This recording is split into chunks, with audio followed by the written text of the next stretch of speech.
Hello to everybody trapped on an alien oceanic planet for the second time, and welcome to this video. Today we are talking about the insanity of the new surrounding Subnautica 2, its release, its team, all that mess, as well as, while we're waiting for it, since it's been delayed, I'm going to make my own Leviathan design that, who knows, maybe it'll get put in the game. I seriously doubt it though. Yeah, the reason why I'm holding the camera instead of setting it up like I usually do is because I'm actually filming this in the middle of creating the Leviathan because I kind of just I jumbled up the order. I'm lazy, I'm sorry. I just wanted to get right into creating the Leviathan. But I will see you there.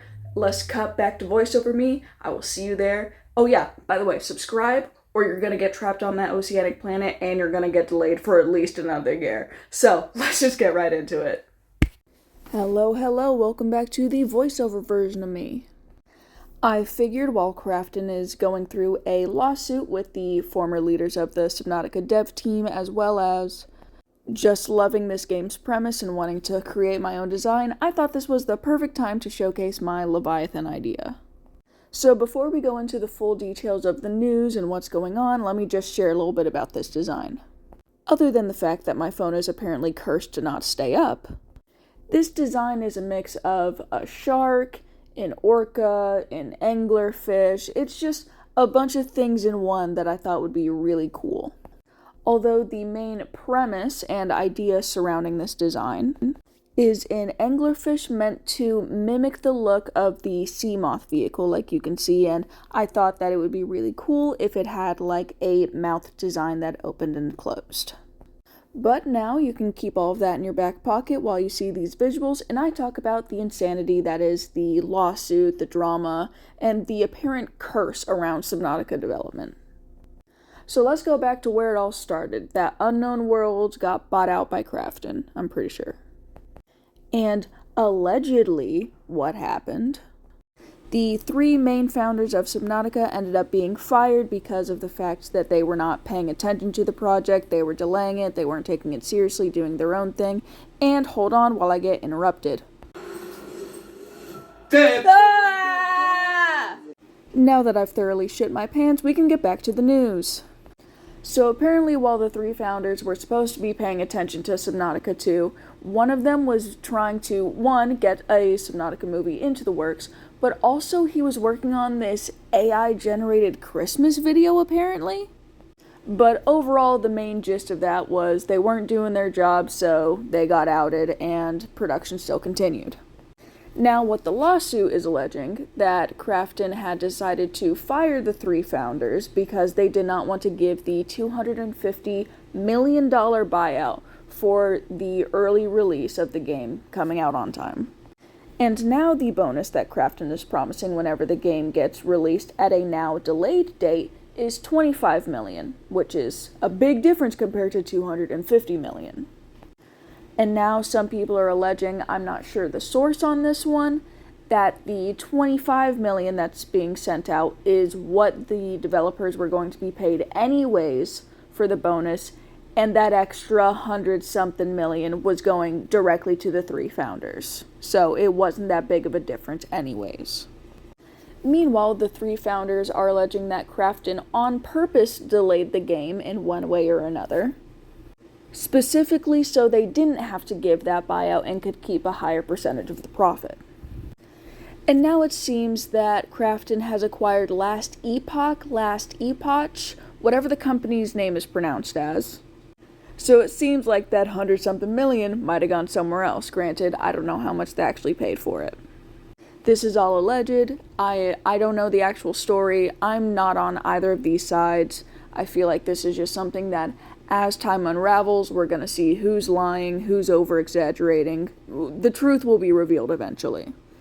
To me, this honestly just seems like a continuation of the developmental hell that was the original Subnautica and Subnautica Below Zero. Let me give you some context if you don't remember those. Now, when Subnautica first came out, it had a similar uprising to Yandere Simulator in the way that the early access version gained a lot of hype. Now, unlike Yandere Dev, they actually completed the game, but most of the viewership and YouTube videos were during the early access stages. So there were a lot of points where the story changed, the Leviathans changed, they were getting character voting on how they wanted everything to look. It was really a community-forward game.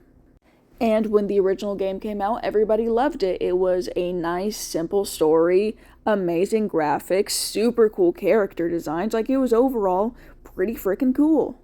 But obviously, with everything early access, there were bugs, glitches, hacks, some things just not looking right originally. And I know there was a whole lot of stress around, like, actually getting it out and having to remove some features like terraforming just because they wouldn't be possible in a full non-sandbox game. That seems super lighthearted. Now, on the other hand, Subnautica Below Zero was, let's just say, below everybody's expectations. There were so many times that writers, creators, so many people just randomly left, and the story changed like 3 times, the voice actors changed all the time, and whenever it even came out in early access, it was very, very early access. Like, there were even like placeholders super obvious in the like game environment and everything. And honestly, Subnautica Below Zero, the Leviathans didn't play a huge role, like other than the ice worms, and even then, it didn't really have as much hype as the original game. The main Alan storyline seemed kind of rushed, and it didn't really have a feel-good ending to it like the original game did. And the whole your sister being dead and again having to solve the mystery, it just felt like too many plot lines put together. It wasn't cohesive. It truly seems like no matter whose hands this game is in, it's going to be a developmental nightmare. Now, granted, again, this is my favorite game ever. I love the designs. I'm a big sea creature fan. I like aliens. I love video games. Like, this is really just my bread and butter. I mean, I wouldn't be making a whole character design if I didn't feel like that. I mean, honestly, hot take, I'm kind of happy that the explosion happened so early on in development rather than like right in the middle or right before it's about to launch like it did with Subnautica Below Zero. And with the whole lawsuit and everything going on, I truly don't know who to believe, because on one hand, it's the original creators with them being outed, then, you know, it's not obviously not going to have the same vision. It's going to be based off of a company's expectations rather than just, you know, like freelance or just, again, community-driven optics. But for now, honestly, all we can do is sit and wait and hear what happens. We can read the news and wait for early access and just, again, see where all this goes. We haven't even seen much concept art or anything other than the big purple, like, crab squid Leviathan. And I mean, speaking of the character design and why I chose this design for my Leviathan, was because it seems like a lot of the original game's design aspects were more of like an eel or a squid, and now this new planet is focusing a lot on like the crabs and crustacean kind of look, so I wanted to add that spider-like access or option right at the front. And I mean, not to pat myself on the back here, but I think it was super smart to have the bread ties and the foam clay on the pincher so they could move, because I did not want to make anything ball jointed.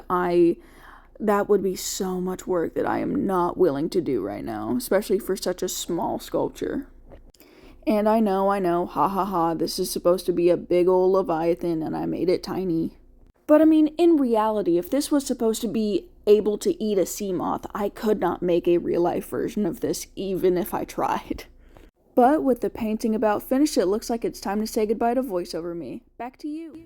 Yo, yo, yo, welcome back to me! I'm holding the camera again because I am so lazy for some reason lately. Like, I don't know, I've been just taking the easy way out. I mean, let me